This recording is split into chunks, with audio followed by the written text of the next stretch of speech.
Ayatollah Ali খামেনির মৃত্যুকে কেন্দ্র করে পাকিস্তান, ইরান, ইরাক, মালয়েশিয়া, তুরস্ক সহ বিশ্বের বিভিন্ন দেশে মার্কিন বিরোধী বিক্ষোভ ছড়িয়ে পড়েছে। পাকিস্তানের বিক্ষোভ সহিংস রূপ নিয়েছে। পুলিশের সঙ্গে সংঘর্ষে মারা গেছে ২৬ জন। ইসলামাবাদ সহ একাধিক শহরে মার্কিন কূটনৈতিক মিশনের নিরাপত্তা জোরদার করা হয়েছে। উত্তেজনার মধ্যে পশ্চিমা কূটনৈতিক মিশনগুলো তাদের কর্মীদের চলাচলে বিধিনিষেধ আরোপ করেছে। খামেনির মৃত্যুকে কেন্দ্র করে পাকিস্তান জুড়ে সহিংস বিক্ষোভে নিহতের সংখ্যা বেড়ে চলেছে।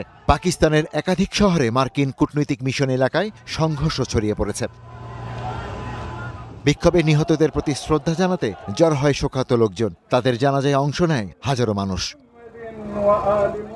পেশোয়ারে শত শত মানুষ ইরানি সাংস্কৃতিক কেন্দ্রের কাছে জড়ো হয়ে মার্কিন কনসুলেটের দিকে মিছিল করে। বেলুচিস্তানে বিক্ষোভকারীরা জাতিসংঘের একটি কার্যালয়ে আগুন ধরিয়ে দেয়, তবে সেখানে কোনো হতাহতের খবর পাওয়া যায়নি।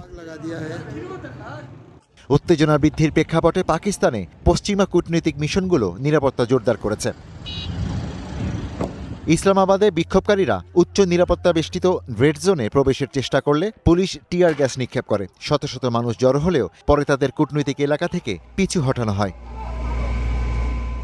ইরাকের বসরা ও নাজাফ শহরে বিক্ষোভকারী ও শোকাহত মানুষ আলী খামেনির মৃত্যুর প্রতিবাদ জানান। এ সময় খামেনির ছবি, পতাকা ও প্রতীকী কফিন বহন করে মানুষ বসরা ও নাজাফের সড়কে মিছিল করেন। ইরাকের রাজধানী বাগদাদের গ্রিন জোন কূটনৈতিক এলাকায় মার্কিন দূতাবাসের সামনে জড়ো হওয়া শত শত ইরানপন্থী বিক্ষোভকারীকে ছত্রভঙ্গ করতে পুলিশ টিয়ার গ্যাস ও স্টান গ্রেনেড নিক্ষেপ করে। মালয়েশিয়াও বিক্ষোভ হয়েছে। কুয়ালালামপুরে মার্কিন দূতাবাসের সামনে বিক্ষোভকারীরা আলী খামেনির ছবি ও ইরানের পতাকা বহন করেন।